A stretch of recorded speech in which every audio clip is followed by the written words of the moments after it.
Hi, I M Aswathy.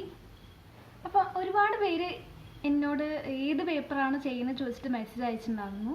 ഞാൻ financial reporting എന്ന പേപ്പറാണ് ചെയ്യുന്നത്. അപ്പോൾ അതിൻ്റെ പഠിത്തങ്ങളും വിശേഷങ്ങളും ചോദിച്ചിട്ട് ഒരുപാട് മെസ്സേജസ് വന്നു. അപ്പോൾ ഞാൻ അവരോടൊക്കെ പറഞ്ഞിരുന്നത് ഇപ്പോൾ കുറച്ച് ബ്രേക്ക് ആണ്, അതായത് ഇപ്പോൾ അത് പഠിക്കുന്നില്ല, സെം എക്സാം ആയതുകൊണ്ടാണ് അതവിടെ നിർത്തി വെച്ചേക്കാന്നൊക്കെ പറഞ്ഞിട്ടുണ്ട്. ഇനിയിപ്പോൾ FRൻ്റെ ക്ലാസ്സസ് 20-ാം തീയതി തുടങ്ങും. ഈ 20-ാം തീയതി, അതായത് ഫെബ്രുവരി 20th തുടങ്ങും.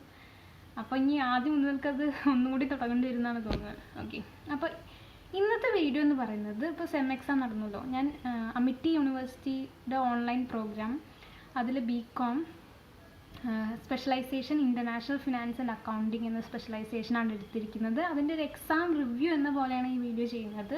അതിൻ്റെ സ്ട്രക്ചർ, എന്തൊക്കെ നമ്മൾ ശ്രദ്ധിക്കേണ്ട, അങ്ങനത്തെ കുറച്ച് കാര്യങ്ങൾ ഈ വീഡിയോയിൽ ഞാൻ പറയുന്നുണ്ട്.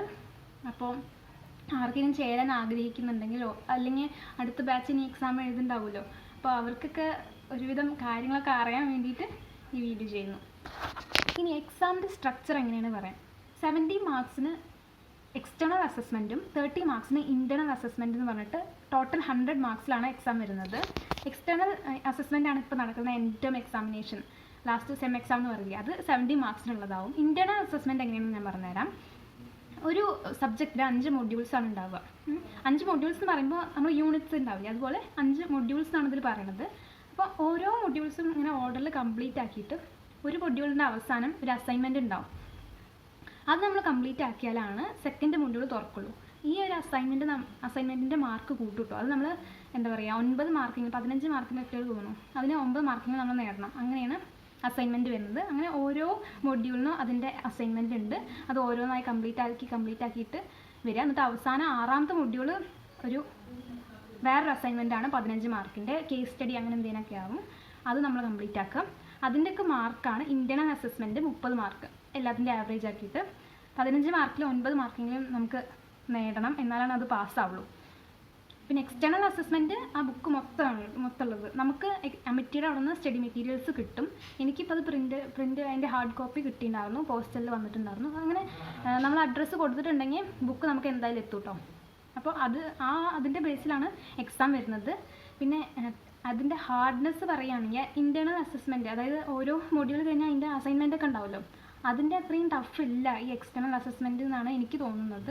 ചില സബ്ജക്റ്റ് കുറച്ച് നമുക്ക് ടഫായി തോന്നാം, നമ്മൾ അധികം ആഴത്തിൽ പഠിക്കാത്ത കുറച്ച് സബ്ജക്ട്സ് ചിലപ്പോൾ നമുക്ക് ടഫായിട്ട് തോന്നാം. പക്ഷേ നമ്മൾ ഇൻറ്റേർണൽ അസസ്മെൻറ്റ് കുറച്ച് ഹാർഡ് കണ്ടിട്ട് അതുപോലെയാണ് എക്സാം എന്ന് വിചാരിച്ച് ടെൻഷൻ അടിക്കരുത് എന്ന് പറയാൻ വരികയായിരുന്നു. അത്ര ഇതൊന്നുമില്ല, എന്നാലും കുഴപ്പമില്ല എന്ന് പറയാം. നല്ല ഈസി അല്ല, എന്നാൽ ഒരു മീഡിയം.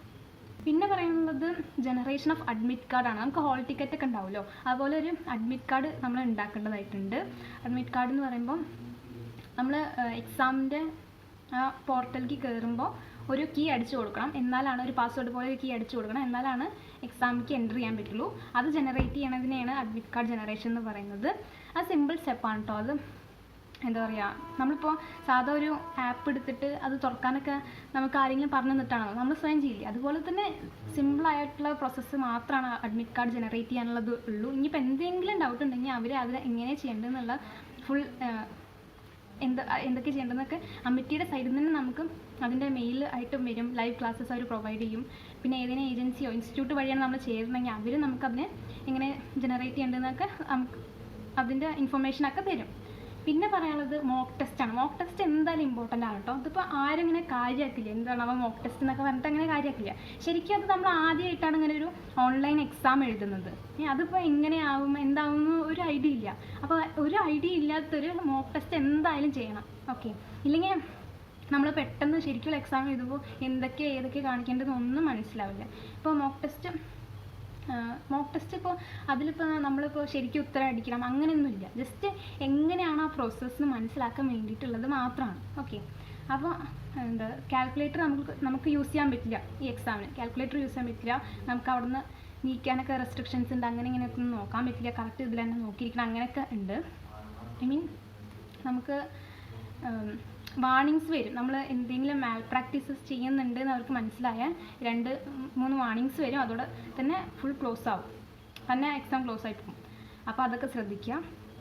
ഇനിയിപ്പോൾ എക്സാം വിൻഡോയിലുണ്ടല്ലോ നമ്മൾ നമ്മുടെ ഫേസ് ക്യാപ്ചർ ചെയ്യും, പിന്നെ നമ്മുടെ ഐഡിയും ക്യാപ്ചർ ചെയ്യും, പിന്നെ സ്ക്രീൻ റെക്കോർഡ് ചെയ്യുന്നുണ്ട്, ക്യാമറ വേണം, പിന്നെ സൗണ്ടും റെക്കോർഡ് ചെയ്യുന്നുണ്ട്. അപ്പം ശ്രദ്ധിക്കേണ്ട കാര്യങ്ങൾ, ലാപ്ടോപ്പിൽ ഇൻബിൽഡ് ക്യാമറ ആണെങ്കിൽ ഇറ്റ്സ് ഓക്കെ. ഇപ്പോൾ നമ്മൾ ഡെസ്ക്ടോപ്പിലൊക്കെ ആണെങ്കിൽ വെബ് ക്യാം വേറെ വെക്കണം. അപ്പോൾ എക്സ്റ്റൻഷൻ കുത്തുമ്പോൾ അത് ചിലപ്പോൾ എന്താ പറയുക, സപ്പോർട്ട് ചെയ്യില്ല അവർ, എന്തൊക്കെയോ നമ്മൾ മാൽ പ്രാക്ടീസസ് ചെയ്യണ പോലെ അവർക്ക് ഫീൽ ചെയ്യും. അപ്പോൾ അത് ബുദ്ധിമുട്ടുണ്ടാക്കുന്ന ഒരു കാര്യമാണ്. പിന്നെ ചാർജ് ഫുള്ള് നമ്മളിപ്പോൾ 2 മണിക്കൂർ എക്സാം എഴുതുമല്ലോ, കറക്റ്റ് 2 മണിക്കൂർ തന്നെ വേണ്ടി വരും. ചിലവർ വേഗം കഴിയും, പക്ഷേ ശരിക്കും നമ്മൾ 2 മണിക്കൂർ എടുത്തിട്ടാണ് എക്സാം എഴുതുന്നത്. എന്തെങ്കിലുമൊക്കെ നമുക്ക് അതുവരെ ഇരിക്കാനുള്ളത് ഉണ്ടാവും. അപ്പോൾ ചാർജ് ചിലവരുടെ തീർന്നു പോകാറുണ്ട്. അപ്പോൾ അത് ഒന്ന് നോക്കുക. പുതിയ ഡിവൈസൊക്കെ ആണെങ്കിൽ കുഴപ്പമില്ല കേട്ടോ, ഫ്രഷ് ആണെങ്കിൽ കുഴപ്പമില്ല. പിന്നെ കുറച്ച് ഓൾഡ് ഡിവൈസ് എന്തെങ്കിലുമൊക്കെ പ്രശ്നങ്ങളുള്ളതൊക്കെ ആണെങ്കിൽ ചാർജ് കുത്തി വെച്ചിട്ട് തന്നെ നമ്മൾ എഴുതാൻ നോക്കുക. പിന്നെ നമ്മൾ മോക്ക് ടെസ്റ്റിന് ഇരിക്കുമ്പോൾ തന്നെ നമ്മുടെ ഡിവൈസിന് എന്തെങ്കിലും പ്രശ്നമുണ്ടോ, എന്തെങ്കിലും സപ്പോർട്ട് ചെയ്യണില്ല എന്നുള്ളതൊക്കെ നമുക്ക് മനസ്സിലാവും. അതിന് വേണ്ടിയിട്ടാണ് മോക്ക് ടെസ്റ്റ് ചെയ്യാൻ പറയുന്നത്. പിന്നെ നമ്മുടെ എക്സാമിൻ്റെ ഷീറ്റ് ക്വസ്റ്റ്യൻ ഈ ലെഫ്റ്റ് സൈഡിലും റൈറ്റ് സൈഡിലും നമ്മൾ എഴുതുന്ന ആ ഒരു പേജാണ് ഉണ്ടാവുക. ഇങ്ങനെ നമ്മുടെ എന്താ പറയുക, MS വേർഡൊക്കെ ഇല്ലേ, അതുപോലത്തെ ഒരു ഷീറ്റ്. അതിലിങ്ങനെ ഓപ്ഷൻസ് ഉണ്ടാവും. കാൽക്കുലേറ്ററൊക്കെ അതിൽ തന്നെ ഉണ്ട്. പിന്നെ ബോൾഡ് ആക്കാനുള്ളതും ഇറ്റാലിക് ഫോണ്ട് ഇല്ല അതും, പിന്നെ അണ്ടർലൈൻ, ബുള്ളറ്റ് പോയിൻറ്റ്സ്, പിന്നെ സിമ്പിൾസ് ഇടാനുള്ളത്, അങ്ങനത്തെ ടൂൾസൊക്കെ അവിടെ മേലെ ഉണ്ടാവും. അപ്പോൾ മോക്ക് ടെസ്റ്റ് ഇരിക്കുകയാണെങ്കിൽ അങ്ങനെ അതൊക്കെ ഒന്ന് നോക്കി വരാം. പിന്നെ എക്സാമിന് ഇരിക്കുമ്പോൾ നമുക്ക് 3 മിനിറ്റ് റെസ്റ്റ് റൂം ബ്രേക്ക് അവർ അനുവദിക്കും കേട്ടോ. അപ്പോൾ നമ്മൾ ചാറ്റ് ബോക്സിലാണ് ചാറ്റ് ചെയ്യുക. അപ്പോൾ അതിൽ നമുക്ക് ടൈപ്പ് ചെയ്ത് കൊടുക്കാവുന്നതാണ്, അങ്ങനെ അർജൻറ്റ് എന്തെങ്കിലും കേസാണെങ്കിൽ. അപ്പോൾ നമുക്ക് 3 മിനിറ്റ് അവർ സമയം തരും. പിന്നെ നെറ്റ് എങ്ങാനും പോയിച്ചാൽ പാനിക്കാവൊന്നും വേണ്ട. അത് കുറച്ച് കഴിഞ്ഞ് എങ്ങനെയെങ്കിലൊക്കെ റീകണക്റ്റ് ആവും. നമ്മളിപ്പോൾ മറ്റേ കറണ്ട് പോവുകയാണെന്നൊക്കെ ഉണ്ടെങ്കിൽ വേറെ ഫോൺ എന്തെങ്കിലും സംഘടിപ്പിച്ച് ഹോട്ട്സ്പോട്ട് ഓണാക്കി വെക്കുകയും അങ്ങനെ എന്തെങ്കിലുമൊക്കെ ചെയ്താൽ മതി. പിന്നെ നമ്മുടെ ആൻസേഴ്സൊക്കെ അവിടെ തന്നെ സേവ് ആയിട്ടുണ്ടാവും. അപ്പോൾ ഇനിയിപ്പോൾ കമ്പ്യൂട്ടർ ഓഫായി പോയാലും ആൻസേഴ്സ് അവിടെ ഉണ്ടാവും. അത് 2 മണിക്കൂർ കഴിയണം മുന്നേ അത് ഓണാക്കിയാൽ മതി. പിന്നെ എന്താ പറയുക, ലാപ്ടോപ്പ് ഓഫാക്കിയിട്ട് നമ്മൾ വീണ്ടും കയറുമ്പോണ്ടല്ലോ ഫേസ് ക്യാപ്ചറും ID ക്യാപ്ചറും വീണ്ടും ചെയ്യേണ്ടി വരും. അതൊക്കെ ഒന്ന് ശ്രദ്ധിക്കുക. ചിലപ്പോൾ അങ്ങനെ ടെൻഷൻ ആവാതിരിക്കുക. പിന്നെ എത്രയും പെട്ടെന്ന് തന്നെ എക്സാം കംപ്ലീറ്റ് ആക്കാൻ നോക്കുക. പിന്നെ ഈ എക്സാം പാറ്റേൺ എങ്ങനെയാണെന്ന് ഞാൻ പറഞ്ഞുതരാം. സെക്ഷൻ Aയിൽ 4 ക്വസ്റ്റ്യൻസ് ആണ്, അതിൽ 2 അറ്റൻഡ് ചെയ്താൽ മതി. സെക്ഷൻ B കേസ് സ്റ്റഡിയിൽ 2 ക്വസ്റ്റ്യൻ അറ്റൻഡ് ചെയ്യണം. പിന്നെ 20 MCQs with 2 മാർക്സ്, അത് ഫുൾ അറ്റൻഡ് ചെയ്യാം. നെഗറ്റീവ് മാർക്കിങ്സ് ഒന്നുമില്ല.